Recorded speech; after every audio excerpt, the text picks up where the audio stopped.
Assalamualaikum warahmatullahi wabarakatuh. Selamat datang kembali di channel Cerita Mulu. Pada video kali ini, kita akan membahas kisah istri Rasulullah yang penuh berkah. Beliau merupakan Sayyidah Juwairiyah binti Al-Harits. Nonton video ini sampai selesai. Kisah Sayyidah Juwairiyah binti Al-Harits, istri Rasulullah Sallallahu Alaihi Wasallam yang penuh berkah. Kata Ibunda Aisyah radhiyallahu anha, Juwairiyah adalah seorang wanita yang cantik dan memesona. Tidak seorang pun yang melihatnya pasti jatuh hati padanya. Nasab Sayyidah Juwairiyah binti Al-Harits. Ummul Mukminin Juwairiyah binti Al-Harits adalah seorang bangsawan dari Bani Mustalik. Nama dan nasab beliau adalah Juwairiyah binti Al-Harits bin Abi Dirar bin Habib bin Ais bin Malik bin Jazimah. Jazimah inilah yang disebut Mustalik. Sayyidah Juwairiyah berasal dari kabilah Khuza'ah. Nabi menikahi beliau usai perang Muraisi, yaitu peperangan antara kaum muslimin dengan Bani Mustalik yang terjadi pada tahun ke-5 Hijriah. Ada pula yang mengatakan tahun ke-6 Hijriah.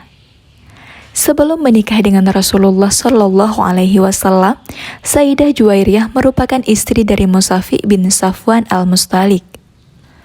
Ibnu Ishaq mengatakan, Juwairiyah binti Al-Harits, dulu namanya adalah Barrah binti Al-Harits bin Abi Dirar, bin Habib bin Ais bin Malik bin Jazimah, dari kabilah Khuza'ah. Ia merupakan istri dari anak pamannya, Musafi bin Safwan bin Si al-Shafar. Dari Zainab binti Abu Salamah, dari Juwairiyah binti Al-Haris, ia menceritakan bahwa namanya dahulu adalah Barrah. Nabi mengganti namanya menjadi Juwairiyah. Alasannya karena beliau tidak suka kalau sehabis berjumpa dengannya dikatakan beliau keluar dari Barrah atau kebaikan. Riwayat ini sesuai dengan syariat Muslim, walaupun ia tidak meriwayatkannya. Sayyidah Juwairiyah di masa jahiliyah. Ummul Mukminin Juwairiyah adalah tokoh di tengah kaumnya. Ayahnya adalah kepala kabilah Bani Mustalik. Sampai kabar kepada Rasulullah bahwa Bani Mustalik telah sepakat untuk menyerang beliau dan dipimpin oleh Al-Harits bin Abi Dirar. Kabar tersebut segera direspon oleh Rasulullah. Beliau menyiapkan pasukan dan keluar untuk menghadapi mereka. Kedua pasukan bertemu di sebuah mata air yang disebut Al-Muraisi. Bani Mustalik berhasil dikalahkan. Al-Harits bin Abi Dirar tewas dalam peperangan. Imbasnya, kaum wanita dan anak-anak Bani Mustalik menjadi tawanan. Mereka diserahkan kepada para sahabat. Di antara tawanan tersebut, terdapat Juwairiyah binti Al-Haris, yaitu tokoh wanita Bani Mustalik. Sayyidah Juwairiyah memeluk agama Islam. Abdullah bin Umar mengatakan, Muhammad bin Yazid mengabarkan kepadaku dari neneknya. Neneknya adalah budak dari Juwairiyah binti Al-Harits, bahwa Juwairiyah radhiyallahu anha berkata, Rasulullah menikahiku saat aku berusia 20 tahun. Neneknya mengatakan, Juwairiyah wafat pada tahun 50 Hijriah. Saat itu beliau berusia 65 tahun. Dan yang menjadi imam salatnya adalah Khalifah Marwan bin Al-Hakam. Usai perang Bani Mustalik, Sayyidah Juwairiyah binti Al-Haris menjadi tawanan perang. Suami beliau terbunuh dalam perang ini. Sayyidah Juwairiyah berada di tangan sahabat Sabit bin Qais bin Asyamas radhiyallahu anhu. Menjadi tawanan tidak membuat Sayyidah Juwairiyah nyaman. Sayyidah Juwairiyah pun ingin menebus dirinya agar bebas, karena beliau adalah seorang tokoh dari kaumnya. Namun beliau tidak memiliki apapun yang bisa digunakan untuk menebus dirinya. Lalu beliau pergi menuju Rasulullah Sallallahu Alaihi Wasallam, berharap agar beliau Rasulullah Sallallahu Alaihi Wasallam membantu. Ternyata Rasulullah memberikan tawaran yang jauh lebih baik dan lebih utama dari apa yang Sayyidah Juwairiyah inginkan. Nabi melamarnya dan menanggung pembebasannya. Sayyidah Juwairiyah menerima tawaran tersebut dan sekaligus memeluk agama Islam. Sayyidah Juwairiyah merupakan wanita yang banyak keberkahannya. Sayyidah Aisyah radhiyallahu anha menceritakan, saat Rasulullah menawan orang-orang Bani Mustalik, Juwairiyah binti Al-Haris berada pada tangan sahabat Sabit bin Qais bin Asyams radhiyallahu anhu atau pada anak pamannya. Juwairiyah berkeinginan membebaskan dirinya. Ia adalah seorang wanita yang cantik dan memesona. Hampir-hampir tak ada seorang pun yang melihatnya kecuali jatuh hati padanya. Ia datang menemui Rasulullah dengan maksud meminta tolong kepada beliau untuk membebaskan dirinya. Demi Allah, tatkala aku melihat ia berdiri di depan pintu rumahku, aku tidak menyukai hal itu. Karena aku tahu Rasulullah akan melihat apa yang aku lihat, yaitu melihat kecantikannya. Juwairiyah berkata, "Hai Rasulullah, aku memiliki masalah yang telah Anda ketahui. Aku ingin membebaskan diriku, dan aku datang kepadamu agar kau menolongku." Rasulullah menanggapi, "Atau kau ingin yang lebih baik dari itu?" "Apa itu ya Rasulullah?" tanya Juwairiyah. Rasulullah berkata, "Aku menikahimu dan kutunaikan pembebasanmu." Juwairiyah menjawab, "Tentu mau." Nabi menjawab, "Aku telah melakukannya." Aisyah melanjutkan, "Kabar ini pun tersebar di tengah kaum muslimin. Mereka berkata, tawanan kita ini adalah ipar-ipar Rasulullah. Mereka pun membebaskan semua tawanan Bani Mustalik. Tawanan yang dibebaskan karena pernikahan Juwairiyah ini berjumlah 100 orang Bani Mustalik. Aku tidak mengetahui wanita yang paling besar berkahnya terhadap kaumnya dibanding Juwairiyah."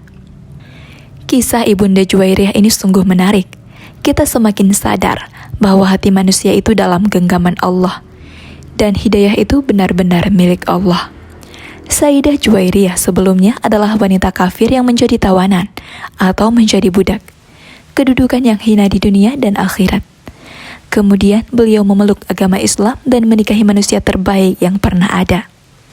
Statusnya berubah menjadi wanita mulia di dunia dan kedudukan yang tinggi di akhirat. Dalam sekejap saja keadaan tersebut berubah, berbalik dari keadaan paling hina menjadi amat sangat mulia, menjadi ibu dari semua orang-orang yang beriman. Kemudian, keberkahan dirinya dan pernikahannya juga dirasakan oleh sejumlah besar kaumnya. Mereka semua terbebas setelah sebelumnya menjadi tawanan. Pernikahan Ummul Mukminin Juwairiyah dengan Nabi Muhammad SAW juga membantah perkataan orang-orang yang berlebihan, yang mengatakan bahwa Nabi hanya menikahi janda-janda tua saja. Sayyidah Juwairiyah dalam bimbingan Rasulullah. Rasulullah adalah seorang suami yang pandai menanamkan pengaruh kepada manusia, dan tentu saja terhadap istrinya. Setelah memeluk agama Islam, Sayyidah Juwairiyah menjadi seorang wanita yang rajin beribadah. Beliau banyak mengerjakan puasa sunnah. Saat Sayyidah Juwairiyah berpuasa sunnah di hari Jumat saja, Nabi perintahkan beliau untuk membatalkannya. Di antara kebiasaannya adalah berzikir mulai dari usai salat subuh hingga terbit matahari. Dari Abu Ayyub, dari Juwairiyah binti Al-Haris radhiyallahu anha, Nabi SAW pernah menemuinya di hari Jumat. Saat itu Juwairiyah sedang berpuasa. Nabi bertanya, "Apakah kau kemarin berpuasa?" Juwairiyah menjawab, "Tidak." Nabi melanjutkan, "Besok kau akan berpuasa?" "Tidak," jawab Juwairiyah. "Jika demikian, batalkanlah," kata Nabi SAW. Dari Ibnu Abbas, dari Ibunda Juwairiyah yang nama aslinya adalah Barrah. Namun, Nabi menggantinya menjadi Juwairiyah karena beliau tidak suka kalau dikatakan beliau keluar dari Barrah atau kebaikan. Juwairiyah berkata, "Nabi keluar dari rumahku. Saat itu aku sedang berada di musalla rumahku. Beliau kembali lagi saat siang, sementara aku masih di tempat itu. Beliau berkata, 'Engkau tidak meninggalkan musallamu sedari aku keluar tadi?' 'Iya,' jawabku. Beliau bersabda, 'Sungguh, aku telah mengucapkan setelahmu 4 kalimat sebanyak 3 kali. Jika ditimbang dengan yang kau ucapkan sejak tadi, tentu akan menyamai timbangannya, yaitu Subhanallahi wa bihamdihi, adada khalqihi wa ridha nafsih, wa zinata arsyihi wa midada kalimatih.' Maha suci Allah, aku memujinya sebanyak makhluknya, sejauh kerelaannya, sebarat timbangan arsyinya, dan sebanyak tinta tulisan kalimatnya. Hadis riwayat Muslim. Dari Atufail, putra dari saudara laki-laki Juwairiyah. Dari Juwairiyah bahwa Nabi Shallallahu Alaihi Wasallam bersabda, seorang laki-laki yang memakai sutera di dunia, dia tidak akan memakainya di akhirat. Muttafaqun alaih. Setelah Rasulullah Shallallahu Alaihi Wasallam meninggal dunia, Sayyidah Juwairiyah mengasingkan diri serta memperbanyak ibadah dan bersedekah di jalan Allah dengan harta yang diterimanya dari Baitul Mal. Ketika terjadi fitnah besar yang berkaitan dengan Aisyah, Sayyidah Juwairiyah banyak berdiam diri, tidak berpihak kemanapun. Sayyidah Juwairiyah wafat. Ibnu Umar mengatakan, Abdullah bin Abu al-Abiyad bercerita bahwa ayahnya menyampaikan, Juwairiyah binti Al-Haris, istri Nabi, wafat di bulan Rabiul Awal tahun 56 Hijriah. Beliau wafat di masa pemerintahan Muawiyah. Yang menjadi imam salat jenazahnya adalah Marwan bin Al-Hakam, yang saat itu menjabat gubernur di Madinah. Dalam riwayat yang berbeda, Abdullah bin Umar berkata, aku dikabari oleh Muhammad bin Yazid dari neneknya, yang merupakan budak dari Juwairiyah binti Al-Harits, bahwa Juwairiyah radhiyallahu anha berkata, Rasulullah menikahiku saat aku berusia 20 tahun. Neneknya mengatakan, Juwairiyah wafat pada tahun 50 Hijriah. Saat itu usianya 65 tahun. Imam sholat jenazahnya adalah Marwan bin Al-Hakam. Pendapat yang lebih tepat adalah Ummul Mukminin Juwairiyah binti Al-Haris wafat di bulan Rabiul Awal tahun 56 Hijriah. Wallahu a'lam. Demikianlah kisah Sayyidah Juwairiyah binti Al-Haris, istri Rasulullah yang penuh keberkahan. Semoga kita banyak mengambil pelajaran. Terima kasih sudah menonton. Wassalamualaikum warahmatullahi wabarakatuh.